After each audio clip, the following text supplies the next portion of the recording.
pakiramdam mo'y wala ka na.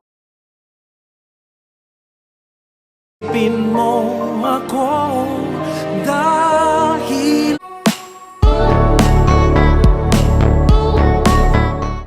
Andy Eigenman nagsalita na nga. Nagkomento nga sa isang post ng kanyang matalik na kaibigan na si Dimples Romana. Sabi niya dito, "Mahal kita, ate ko." Sa pagpanaw nga ng kanyang inang si Jacqueline Jose, marami talagang nalungkot at nagulat sa balitang ito. Wala pa ngang pahayag kung ano ang cause, pero ang dami ngang nakikiramay. Sabi ni Dimples,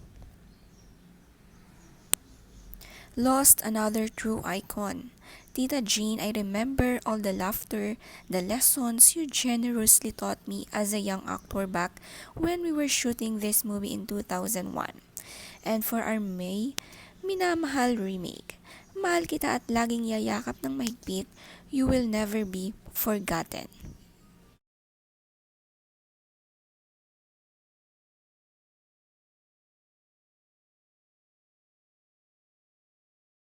Ang mga kasamahan sa trabaho ni Jacqueline, isa-isa na nga ring nag-post ng kanilang mga alaala kasama si Jacqueline. Sa edad na 60 nga na maalam March 3 si Jacqueline Jose, na hanggang ngayon sa edad niya pinapatunayan ang pagiging best actress, ang hilig sa pag-acting. Sabi ni Donald sa post, "Pinanood ko na nga po pala yung Apag sa Netflix na sabi niyo panoodin ko. Yun na po pala ang huling pelikula na makikita ko kayo. Salamat po dahil pinakita niyong mabuti sa amin bilang veteranang aktres na walang kaarte-arte sa katawan. Salamat po nakilala ko kayo."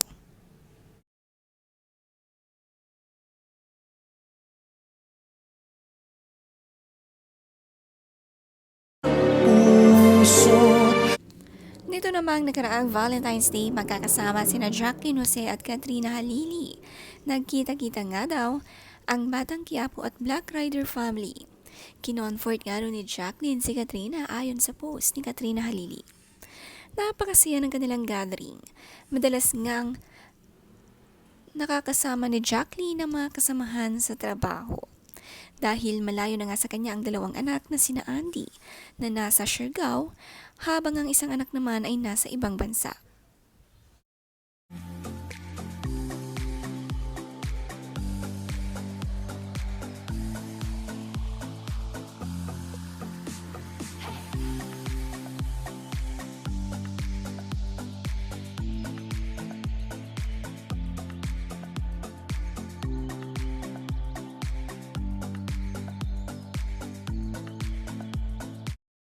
Ang isang kaibigan din ni Jacqueline na si Joe Macasa nitong nakaraan kasama sina Eddie Mesa. Nagbahagi nga ito ng convo nila ni Jacqueline na dapat ay manonood sila ng movie nitong March 3. Excited na pinlano nga ang Sunday date nila. Ngunit hindi nga raw ito nagparamdam, ito nga pala ang dahilan.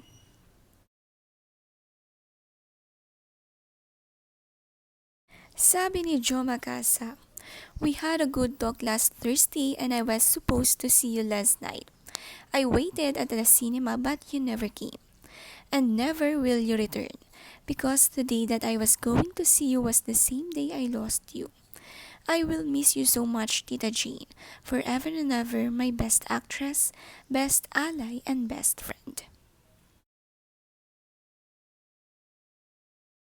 Si Alden Richards din nga talagang nalungkot dahil nawalan siya ng nanay-nanayan. Sabi niya sa post, "My heart aches like a son who lost his mother." Si Andrea Torres din naman may mahabang message para kay Tita Jean. Sabi niya, "Ang daming pumapasok sa isip ko, hindi pa rin ako makapaniwala ang dami mong naiwan sa akin, Nay. Alam mo kung gaano kakahalaga sa akin at gaano kita kamahal. At yun na lang ang pinanghahawakan ko. Maraming maraming salamat, Nanay. Salamat sa napakaraming alaala, sobrang mamimiss kita. Lahat ng bilin mo sa akin ay hindi ko kakalimutan. Pipikit na lang ako at aabangan ko pa rin doon ang smile of approval mo. I love you, Nay Jane, pahinga ka na po."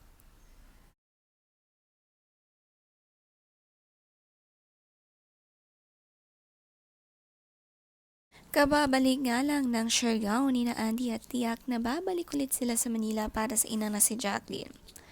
Tiyak na nalulungkot nga sila dahil hindi man lang nasaksihan ni Jacqueline ang magiging kasal sana nila ni Philmar. Ang mga apo na mahal ang lola ay tiyak umiyak at nalulungkot din.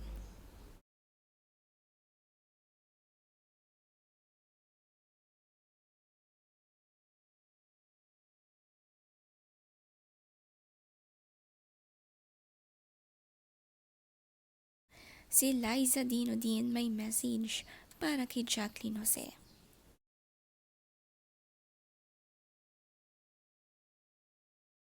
It took a while for me to write this post because I still can't accept the fact that you are no longer with us, and putting it into words would make it all too real, but it is, and it's heartbreaking. Your honesty, always frank, almost brutal, is what I love most about you. You never sugarcoat things. Kung ayaw mo, ayaw mo. Pag gusto mo, ganun din.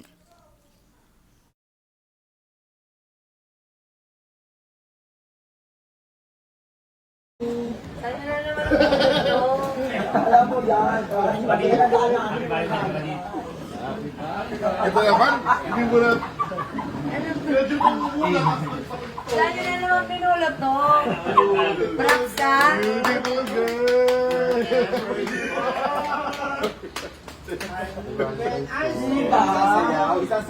Si Mama, ano naman mo, pinakakaiyak. Yung akin niya sa akin, parang ano.